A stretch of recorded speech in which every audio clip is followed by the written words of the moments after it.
Hello, everyone. Welcome to We Talk About It, a podcast born from the depths of pain, hardship, grief, and loss, which led to purpose. I'm your host, Shanette Williams, and I'm here to share this journey with my incredible co-host, Taraya Tomlin Randall. We're so glad you are joining us as we dive deep into the conversations that connects us all. Each episode, we explore a wide range of topics. Absolutely nothing is off limits. We talk about healthy families, broken families, marriage, divorce, politics, racism, to health, wealth, education, and of course, spirituality. We believe that every story matters and your voice deserves to be heard. We're excited to bring special guests along the way who will share their unique insights and experiences. Joining us is the wonderful Miss Charlene Davenport, whose perspectives add even more richness to our discussions. We're excited and can't wait to engage with you all and share the stories that can help us heal and grow. Whether you're facing tough times or just curious about the world, tune in to We Talk About It, where every conversation is a step towards understanding and connection. So, let's talk about it together. For joining in to another episode of We Talk About It. I'm your host, Shanette. And unfortunately, tonight, my co-host will not be joining us. She had another engagement. However, she will be back with us on next week. A big thank you to our audience for your continued support. Remember, you can find us streaming on all platforms. Yes, all platforms. And for more information about the show, you can also check us out on our website, www.podpagewetalkaboutit.com. It's the hub for everything you need to know about our episodes and special guests. Yes, I said special guest. And on tonight, I have a special guest joining me. His name is Shamiri Ananaba. Shamiri Ananaba is 37 years old. He is the youngest of four from California. His mother is a Liberian descendant, as well as his father being a Nigerian. Not only is Shamiri young and accomplished, he is an entrepreneur. The business name is Shamiri Do It All. And when I say he does it all, he does it all. So at some point, we will get the contact information, because if you want concrete laid, if you want plumbing done, whatever it is that you need to get done, Shamiri does it all. And Shamiri, I do thank you so much for joining us on tonight. As we started last week, we started this episode on grief. Most of you know that I experienced a major loss, and not just I, because it would be selfish. My family and I experienced a major loss back in 22 with the loss of my daughter, Amber Nicole Thurman. That was a road that has been and will be a hard road to travel. However, with God, all things are possible. Right. And it was laid on me to just talk about grief. And when I started to research grief, I found out that grief is not just limited to a loss of a loved one, and that grief may be a 5-letter word, but it is hard, extremely hard. Most of us think grief is happening in the painful period following the death of a loved one, but I beg to differ. Grief can accompany any event that disrupts our challenges or challenges our self-sense of normality. This includes the loss of connections that define us all. Grief is not a problem to be solved quickly. I don't care if that loved one, or if that tragic event, or if that life-altering event happened 10 years ago. Sometimes that event can come back up with that grieving process 10 years later, and you think it just happened all over again. Grief is the price we pay for love and connections. It's personal, unpredictable, and it is a natural human process. Grief can come at the loss of a relationship, the loss of a job, health diagnosis, or major life transitions. Just to move from state to state, thinking about leaving things behind, starting all over, that can cause you to grieve. So I just want to stop right here and take this time because I know back in 2018, Shamiri encountered the loss of a loved one, his brother. And I know that we've emphasized and we've talked about Amber losing her and the dynamics of how it has transformed my entire family's life. And I thought about you, Shamiri, about this happened to you in 2018. And I don't think I've ever heard you talk about it. And so tonight, because of the topic grief, I wanted to just give you that opportunity to just talk to us, talk to the world about the process of grieving for you. Okay, well, um, I'll tell you a little bit about my brother first. Brother was Abami Powers, Abami Cornelius Powers. He passed away when he was 35. So, he lived a pretty good life. He was healthy. He was very uplifting, cheerful, just always working out. So, just when I kind of lost him, it felt this is my brother. Now I'm 37. He will be turning 40 next year. We was very close in doing everything. We was stair steps. Where he is, I'm there, and Right. it's from that growing up from people saying, yeah, that's AB little brother. Just older people saying that he was just very popular. So I always had a Right. connection with him. So I can say in 2018 when he did pass away, we were actually working at the same company. Wow. Um, yeah. So in 2018 when he did pass away, um, he was murdered. He got shot. We went to Grady. They couldn't save him. That's where I guess I met grief. So Yeah. so starting there, just my grief process. It was a struggle just starting off with it. Because I was the only one down here. The rest of my family is in California. So I had to schedule everything, funeral arrangements, death certificates, and just everything, food, picking out caskets. So when Right. you get to experience that, it's two different people that take it, can take that way. So I'll talk about that in a little bit more further Sure. down. Sure. But during that process, it kept my mind busy. It kind of kept me running from dealing with what really just happened. Yeah. And so it put it on pause just for me to think about, I just lost someone. I just lost my best friend, just really sit and cry and pout about it. But after his burial and everything, I did finally release myself from that. And I could say that's where I finally got a chance to met grief already. So I got to know grief. Absolutely. Yeah. Yeah. So I heard you say you got a chance to release. Do you honestly think you've released when Yeah, when you 'cause think about it? I have more, and actually where I was working at, I can just hear his name, him calling me. So I actually left there and started my own company. So yeah, I can say I really got over it because now I'm more in a joyful state. I'm more Okay. of, yeah, switch. There have to be a switch. A lot of people don't get it, but you can't fault no one for not getting it day Right. one, day They two, day six, year six, absolutely. 26.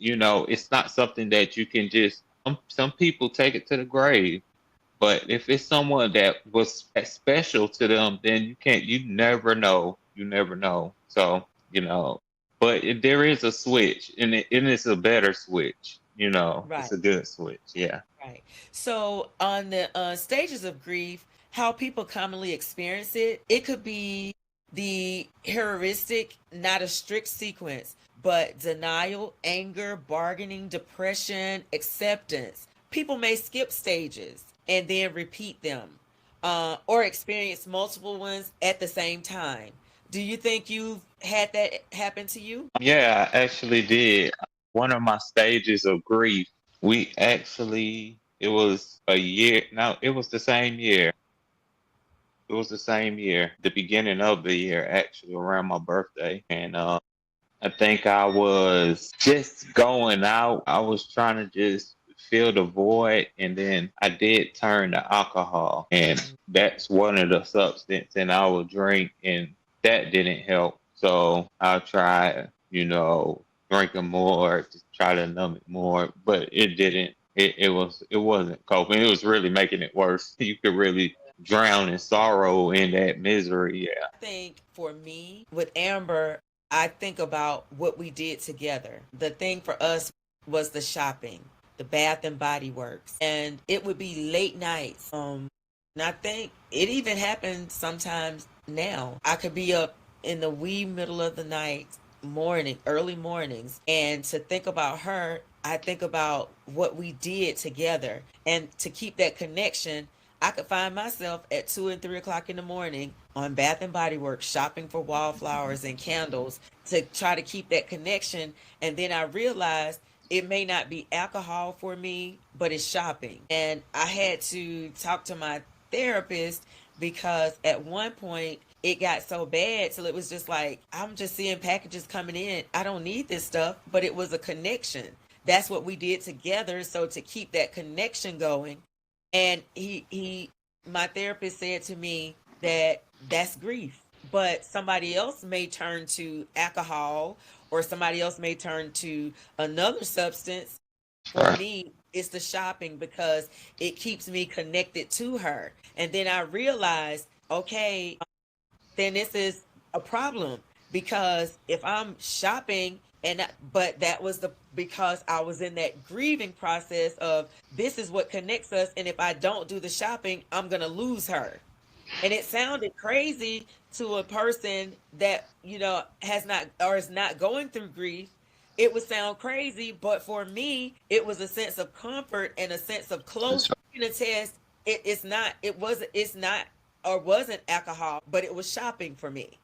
And so I can attest to that. We talk about the stages being repeated. The first stage is denial. Do you think you had to go through that? Denial of the deceased. Yes. Yeah, of course. That was really from the day one. I can say it lasted maybe 3, 4 months of, Oh, just denial, like, not believing that it really happened because you dream too. And then when you yeah. dream about them, that, kind of be like, man, all right, he's still alive. Maybe coming out of a dream, seeing somebody that you have lost, and it makes you feel like, you can almost touch them, Mhm. especially if it's a good dream and everything, So just, yeah, that, of course, I went through that denial stage. Yeah. And I know you have a beautiful wife and three beautiful children. During the grieving process, do you find yourself kind of distancing yourself from your family, or what role does that play with the grief and family? Well, my wife was real sheltering during my passing of my brother, and so she helped out a lot. So no, it didn't make me want to distance myself. It kind of made me realize that, you know, life is short. So, Absolutely. I kind of clinged on to them. I Uh-huh. think almost out of fear, just having it Right. happen so close. I think I clinged on to them. So yeah, of course, they helped me through a lot. Yeah. But I did have moments where I just want to be by myself, when I want to sit in the shower and just cry. Still those moments. But at the end of the shower, I find myself busting out laughing at something that he said. So it's not serious no more. Yeah. Okay. So what about the I know that in the denial we talk about the numbing, the disbelief, the difficulty acknowledging reality. What has helped? Okay. So it's one thing. So you did mention I run a business, which I do, and a lot running a business. And so I find myself talking to myself a lot. So I was like, oh, just writing different. I gotta jot this. I gotta do this. I gotta do that. I gotta do Right. that. And then after a while, I start, always thinking about my brother. And then I start feeling like, all right, I started asking Bezo, help me out with these employees, or when I'm working and when I'm doing concrete or I'm doing concrete, I always keep him, surrounding or around me, just his spirit Right. with me, just for, somebody I can always talk to. I know he's always listening. Yes. So I think just talking out of periodically to them is just something that comfort me. Right. Okay. And so what about the anger? We And know you did mention that it was not just a death, he was murdered. And I can relate that when I found, well, not just me, but when we found out with the world that Amber did not just die, it was a murder. We just yeah, call it what it it's is. about yeah, Murder. And different. so, you experienced that being the same thing with your brother. Talk about the anger. Talk about the Yeah, betrayal, how you felt the betrayal, the let down. yeah. Just So the anger was it was there. The anger was angering, and so I don't know. I wasn't mad at God. I didn't, but I had a lot of questions. So it's not bad to ask or question God, because He will answer it just for your comfort. So, I questioned how, like, what about his son? What about now he have a granddaughter right. grandson, what else, just thinking further ahead. And, so I can say that's one part, just questioning God just for understanding. And, Right. but before it got to God, it was, of course, your, your flesh getting the best of you. Yeah, that's where our first instinct is going to be, and we have to get a hold of it. So the anger was there. It was like a man murdered my brother for apparently no reason. Brother didn't have no gun or anything, but shot him in his back. So it was like it was a coward. He got murdered by a coward, and Yeah. so I think that was another side of anger. Just wanting to get revenge myself, or just the thought of it, you know, just the how your mind can just it can go there, Yeah. to Absolutely. another side. So I remember, just always going back to the scripture, of Lord saying his mind. I would be the Yeah, so I kind of just rest on it, and I can say yes. that got me through anger. That got me through anger. I didn't go searching or doing anything. I just prayed. Mhm. It relaxed me, and it actually helped my family as well. Get through that. I do know that relying on God, it keeps you balanced. Yeah, Um, because if we don't have God, and this platform, just for the listening audience, I am a faith believing woman, because if it were not for God, I wouldn't be in my right mind. After losing a child, because you would think that your children are to bury you. And it has been God that's been keeping me, God that is centered, God. It's all about God for me. So I don't apologize, because I understand where my help comes from that's right. and where my strength lies. Because when I'm weak, in this, God is my strength. So this platform, we don't shy away from talking about all things God, because if it weren't for him, this wouldn't even be possible. So, and we do understand that professionals are here for us to utilize.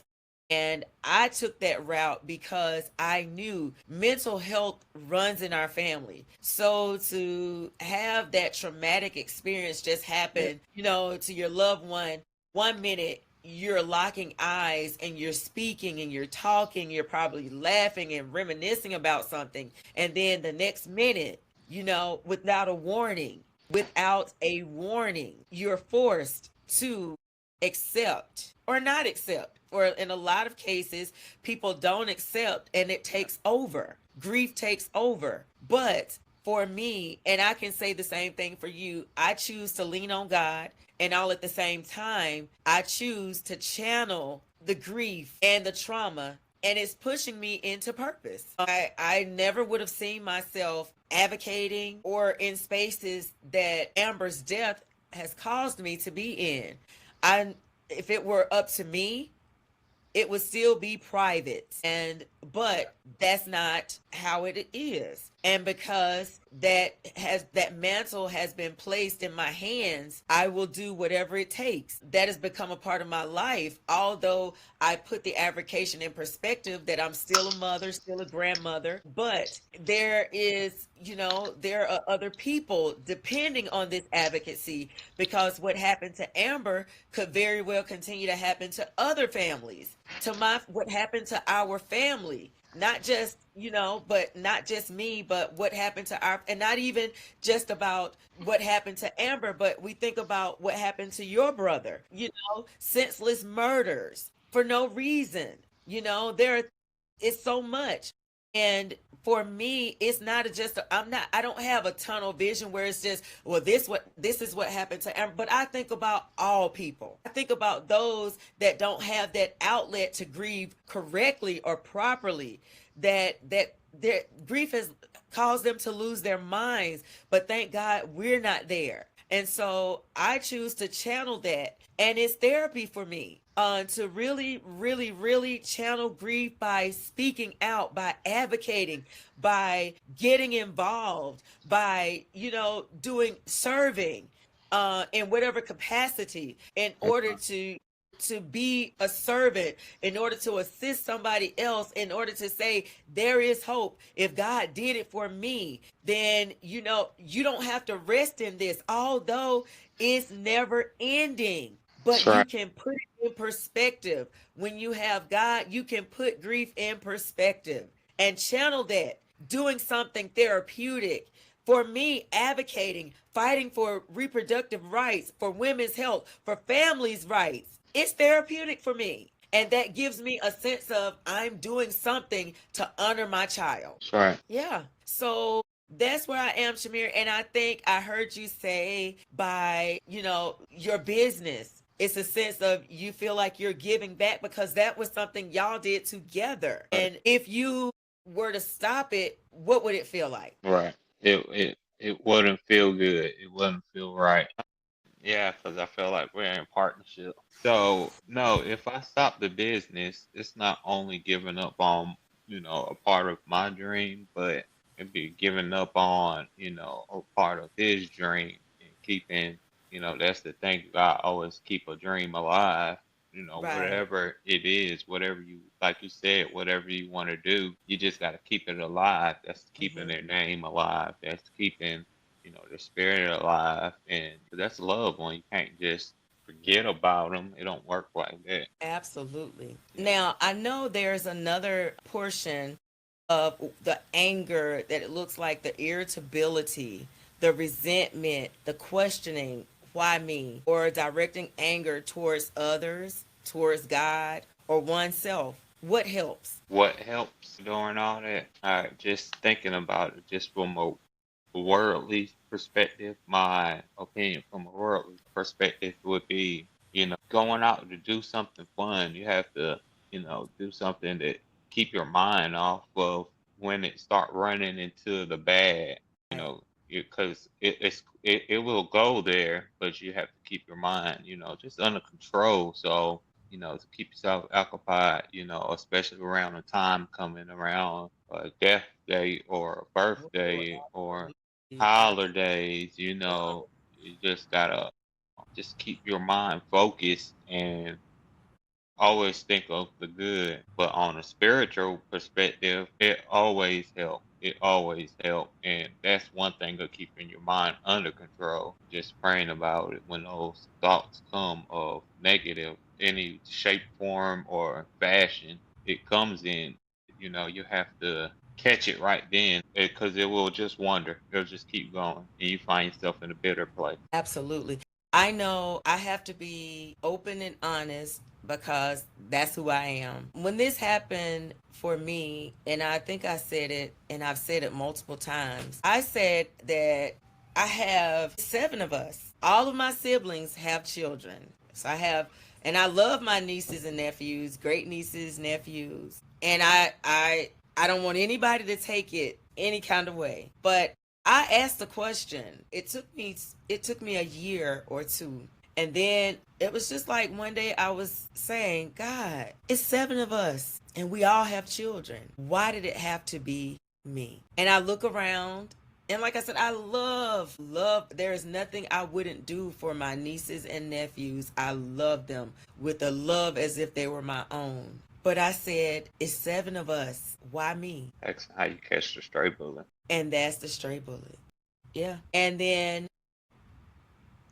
a year later, 2 years later, he finally showed me why it had to be me. Because each journey for all of us is different. Although I have my back, I'm up in church, ministry is my life. But there was a different ministry for me. Yeah. And it took that path in order, although it was traumatic, and it is traumatic. It is. It is very traumatic, but my journey is a lot different. Yeah. Yes. And then I began to study Jeremiah 11:29. I know the plans I have for your life. And so even going back to when it happened, I remember saying, God, whatever your will is, let it be done. And I have to say thank you. Right. Thank you, because I couldn't be selfish. You allowed me to parent her. And did I say that road was a perfect parenting road? Absolutely not. But her life had to come through me. And did I know this was going to be it? None of us know. We have a birth date, but he never gives us the opportunity to know how we're leaving this earth. That's right. We all got to do it. We don't know when, and we don't know how. And we don't know what happens in order to push us into purpose. Yeah, right. And just so happens, grief connects. And so we have to put it in perspective. And we're human. We are human. So there are days it's irritability. There are days it's resentment. We don't want to think about it, but to be honest, when I look at what's going on around us and I see people making decisions that is impacting families, there is a resentment. And I have to catch myself saying, wow, while they're doing this, we're grieving behind decisions that are being made, and they don't care. And so if I'm not careful, it does turn into resentment. And then I have to find myself quickly allowing God to draw me in and remembering, vengeance is mine, saith the Lord.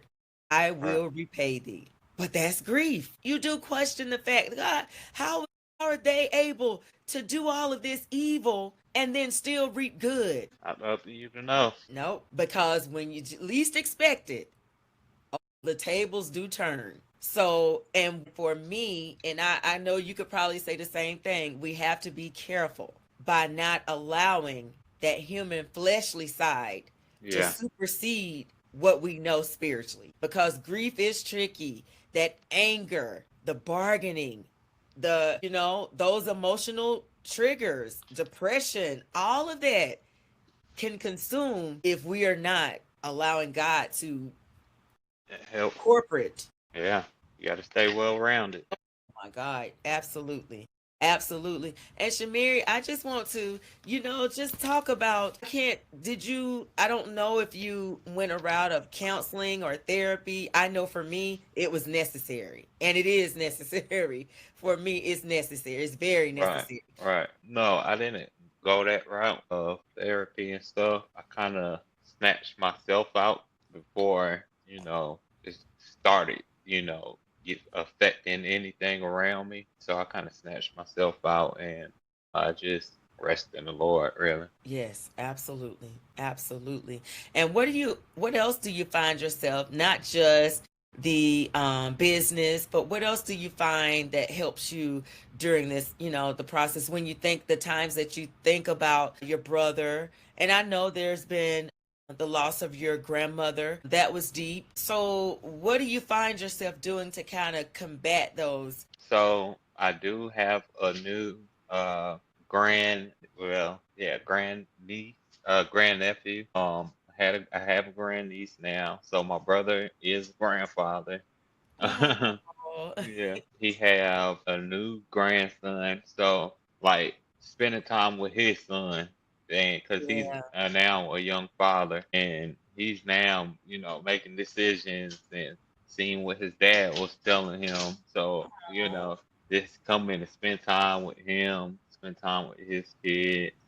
Um, that always help out because that is my grandma in it just well. So that helps out. Okay, and I do know counseling or pastoral care has been very good for me, utilizing trained professionals. Like I said, I know mental health runs deep in our family, the spiritual help as well as the professional help. I just gathered it all: grief counselor, the therapist, psychiatrist, and of course, being very, very, very active in ministry. That is keeping me grounded, and then to go out and to just advocate is Yeah, keeping me grounded because I know one day there will be change. um and like I said, grief comes in many forms. It comes in many shapes and forms. One day you can be happy go lucky, and then the next day it's almost like, and you find yourself saying, okay, no, I can't. I do know, I think I heard this, a minister, or it was stated that we should never grieve as if there is no hope. yeah, yeah. What does that look like for you, grieving as if there is no hope? Grieving that's hard. That's hard for one. Yep. Because you have to know what grieving is actually to experience. So you have to experience hope, through some type of grieving process. So there is a scripture in the Bible that do say you're supposed to grieve for 3 days and then count it joy, you know, Mhm. and I guess just the 3 days to bless him and give him back to the Lord, or give whoever back to the Lord. So I should say that maybe you shouldn't rest in grieving. Right. Yeah, maybe it should be a short term, and then you should switch it into something like love, or hope, as Mhm. you said. And then we also think about the verse that says, earth has no sorrows that Yeah, heaven can't heal. So it tells us then that when we are allowing grief to consume us, we're not allowing God to soothe us. When yeah, we allow grief to consume us, we're not allowing God to soothe us. And I have to put it in perspective. We have to be careful. We have to really be careful, because if we're not allowing God to soothe us and grief something is else. consuming us, then what are we doing in that time of the consumption? Grieving, yeah, Because and it comes off.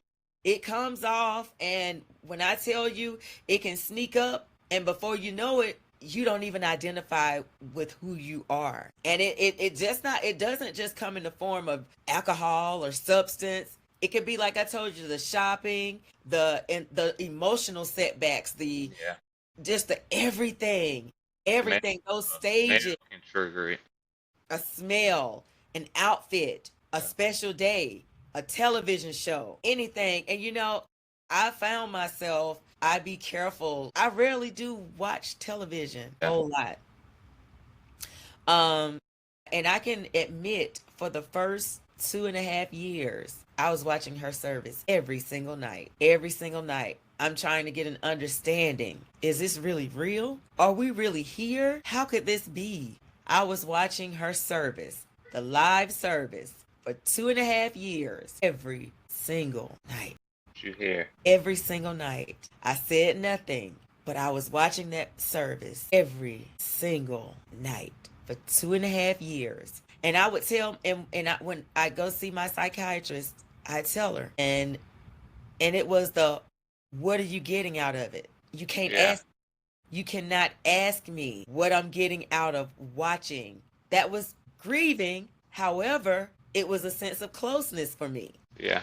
if that makes sense. Yeah. Grief is huge and it's never ending, and there's still so much more to cover when it comes to grief. It's so much more to cover. It's so much to think about. It's so much to talk about. It's so much to work through.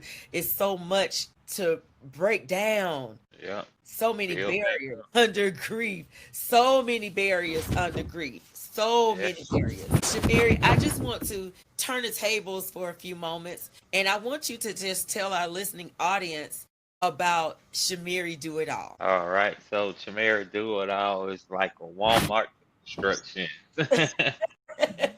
No, literally, I do everything. So, from scratch, building houses, scratch from ground up, renovating houses, flipping houses, anything to do with really construction, commercial. But my main shebang is concrete. That's what I love to do. I don't think I'm gonna get out of it. I probably let everything else go before I let concrete go. That's right to say. No, I love concrete. That's just Right. something. It keeps me fit. It keeps me, energized. I love to see a structure go up because once concrete go down, it's usually gonna stay there for a long time. So Right. I like to drive past and be like, oh, I did this, I did that. It's just something that I like and love, and that's my main shebang. I've been in business since I started the business 2017. Okay. Started off with landscaping just to test the waters, and I kind of liked it, so I said, okay, I could go into something bigger, orchestrate the business. So, yep, that's me. If you're looking for me, you can follow me on Facebook, Instagram at Shamiri Do It All. It's Chimere, Do It All, DOITIALL at yahoo.com. Instagram, Facebook. You can check out my work, my reels, and you can go from there. Okay.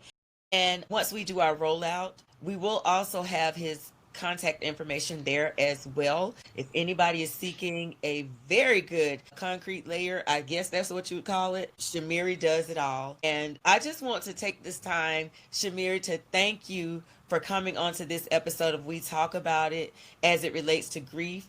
This is still so much to unravel as it relates to grief. So y'all have to stay tuned with us on next week.